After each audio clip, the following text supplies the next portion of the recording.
Jepang dari Angkatan Laut Kaiben berhasil menguasai Kalimantan dan Angkatan Laut berhasil menguasai Palembang. Terbukalah kesempatan Jepang untuk menguasai Jawa yang merupakan pusat kekuatan Belanda. Pada 1 Maret 1942, tentang Jepang berhasil mendarat di 3 tempat sekaligus yaitu Teluk Banten, Eretan Wetah, Jawa Barat, dan Kragen, Jawa Tengah. Pasukan yang mendarat di Eretan dipimpin oleh Kolonel Toshinori Shoji dengan kekuatan 5.000 orang. Mereka kemudian bergerak ke Subang dan berhasil menguasai lapangan terbang Kalijati. Dan dari Kalijati, pasukan Jepang menyerbu Bandung dari arah utara pada tanggal 5 Maret 1942. Ketika Ciater digempur oleh Jepang, tentara Hindia Belanda mundur ke Lembang. Hingga pada 7 Maret 1942, Lembang berhasil dikuasai.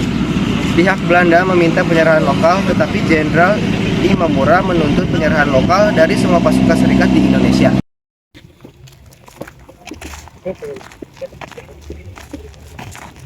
Ada urusan apa kamu kemari? Maksud kedatangan saya ke sini ialah meminta penyerahan lokal dari Jepang untuk pihak Belanda. Baiklah, akan tetapi ada syaratnya. Apa syaratnya? Pihak Belanda harus menyerahkan total dari semua pasukan serikat di Jawa. Tidak, saya tidak tahu persyaratan itu. Semua terserah kamu. Jika Belanda tidak memenuhi persyaratan itu, tidak ada jalan lain daripada melanjutkan pertempuran. Belanda akan mendapatkan serangan dengan segera. Bandung akan dihujani bom oleh kapal-kapal terbang kami yang sudah siap di lapangan terbang ini.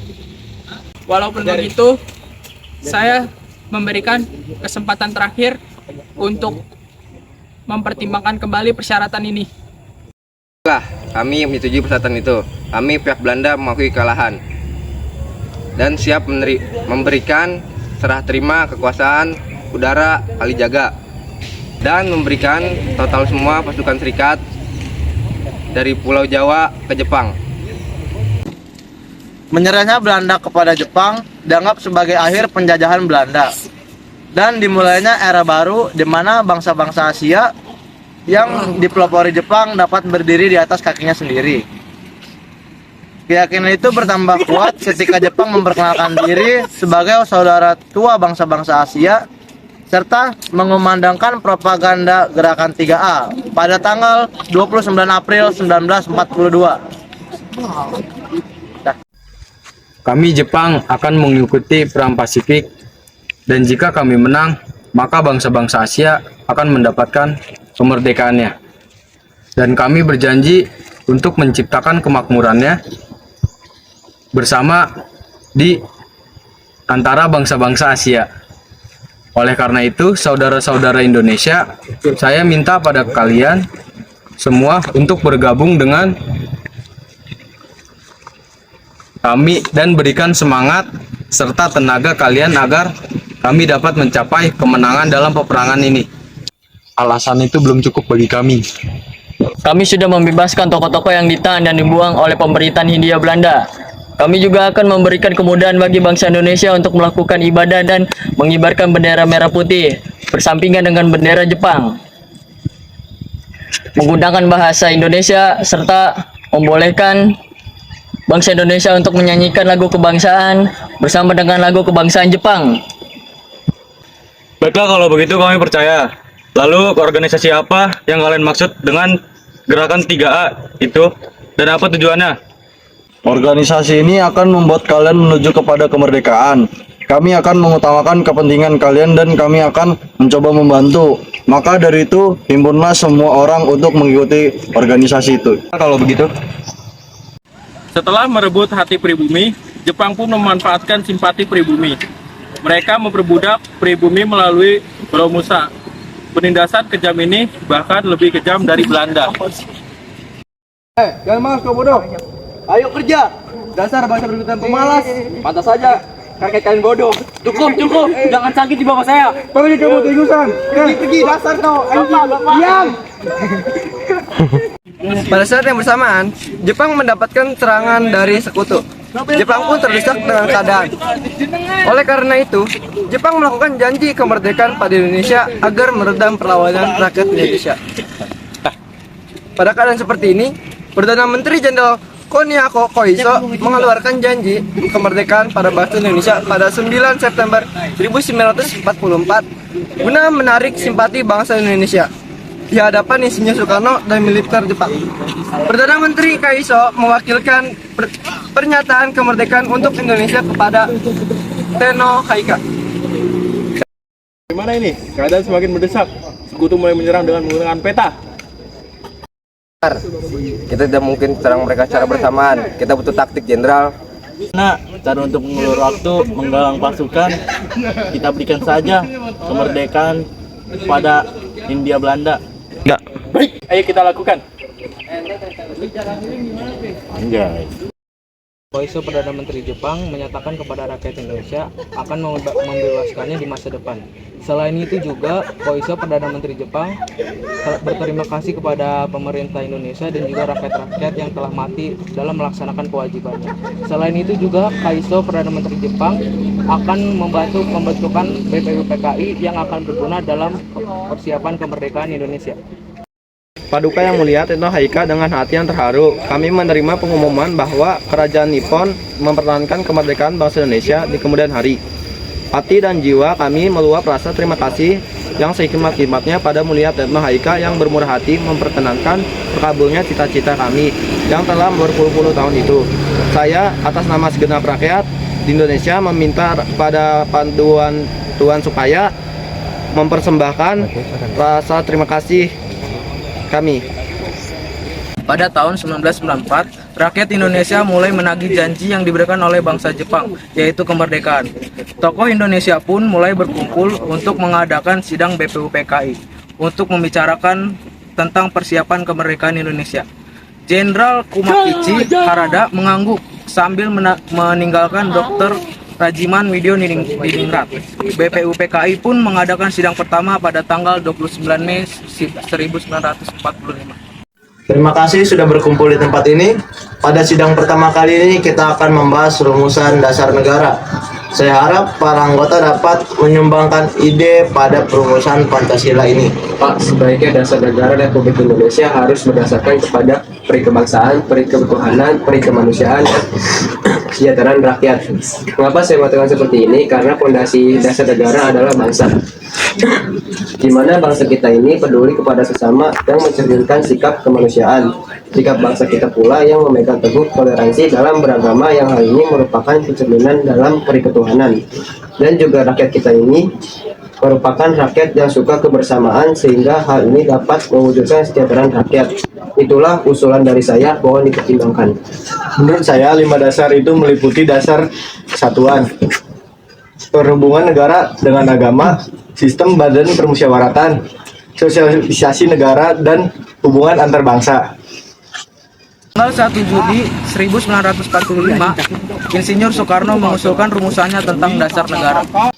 Menurut saya, setelah memikirkan ini semalaman, saya ingin mengusulkan bagaimana bila nama untuk dasar negara yang ingin kita rumuskan diberi nama Pancasila. Dan saya juga berpendapat bahwa dasar negara kita harus berdasarkan kepada kebangsaan Indonesia, internasionalisme atau perikemanusiaan, mufakat atau demokrasi, kesejahteraan sosial, dan ketuhanan yang berkebudayaan. Benar bahwa Muhammad Yamin, fondasi dari dasar negara adalah bangsa. Di sini saya hanya mengulas lebih dalam berpendapat dari MR Muhammad Yamin. Untuk itu, sila pertama sebaiknya berbunyi kebangsaan Indonesia.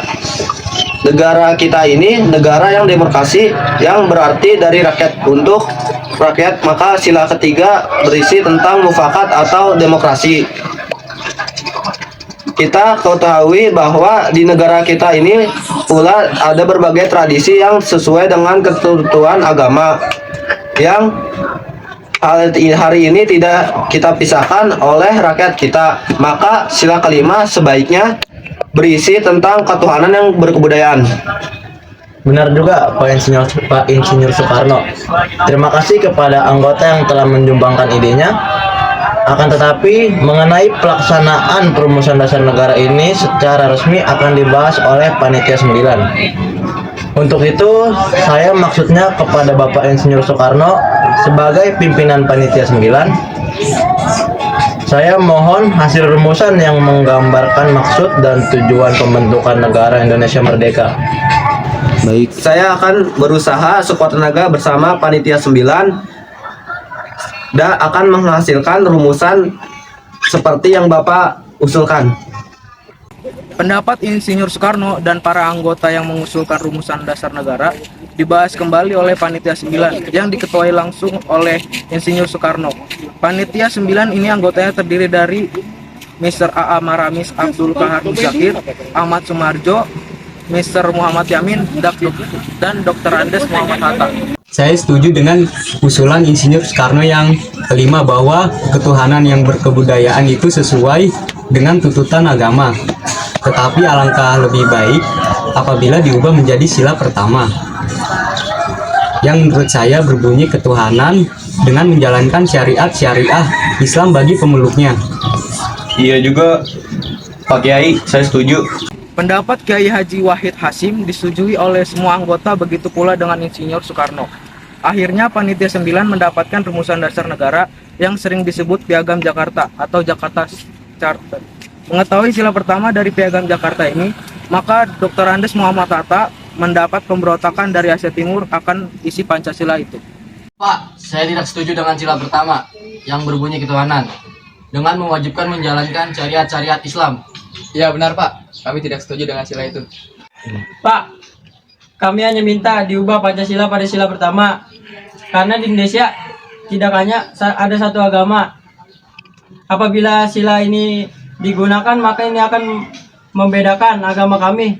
Mengakui Bapak seorang Muslim, tapi bersikaplah toleransi terhadap kami yang bukan bagian dari Muslim.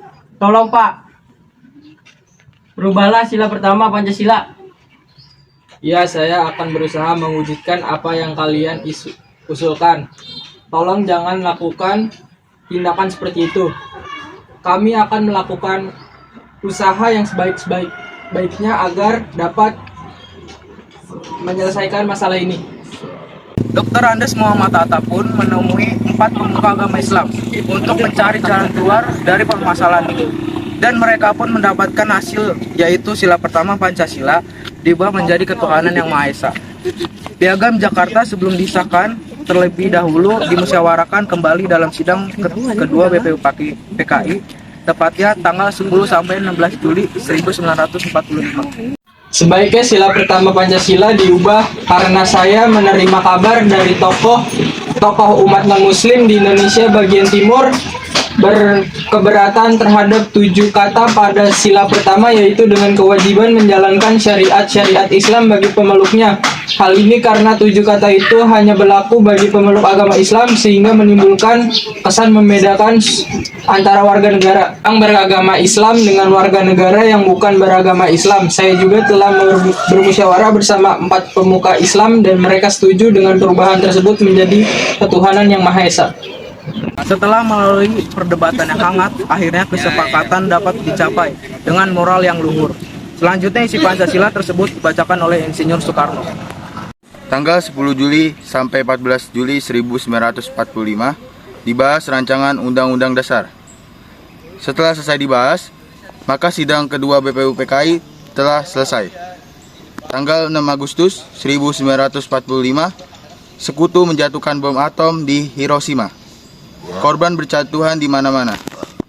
Pada tanggal 7 Agustus 1945, BPUPKI dibubarkan dan diganti dengan nama PPKI. Dengan alasan tugas BPUPKI telah selesai. Pada tanggal 9 Agustus 1945, Jepang kembali dijatuhi bom atom oleh Sekutu tepatnya di kota Nagasaki. Hal ini membuat Jepang kewalahan. Setelah peristiwa pengeboman, 3 tokoh Indonesia yaitu Insinyur Soekarno, Dr. Muhammad Hatta, dan Dr. Rajiman Weddiodiningrat dipanggil oleh Marsikal Terauchi di Dalat. Keputusan yaitu disetujuinya pembentukan PPKI. Pengangkatan Insinyur Soekarno sebagai Ketua PPKI dan Dr. Muhammad Hatta sebagai wakil PPKI serta untuk mendiskusikan keputusan Jepang. Cut. 3. Pagi hari, setelah menginap di hotel, Soekarno dan kawan-kawan bertemu Terauchi dan melakukan perbincangan. Cut. Ya. Pertemuan tersebut hanyalah tipuan muslihat dari Jepang untuk membantu bangsa Indonesia tidak berontak. Soekarno dan kawan-kawan pun kembali ke Indonesia. Sebelum pulang, mereka singgah ke Singapura untuk menemui 3 pimpinan PPKI. Soekarno selanjutnya mencari tahu bahwa Jepang telah menyerah pada sekutu. Hari berikutnya, Soekarno dan kawan-kawan melakukan rapat koordinasi Bung Karno, Hatta, dan juga Rajiman. Kembali diundang ke Singapura menemui 3 pimpinan PPKI. Selamat datang, Bu. Kapan dan di mana kita membicarakan hal ini? Kita akan membicarakan hal ini besok di rumah saya. Sampai bertemu lusa di rumah.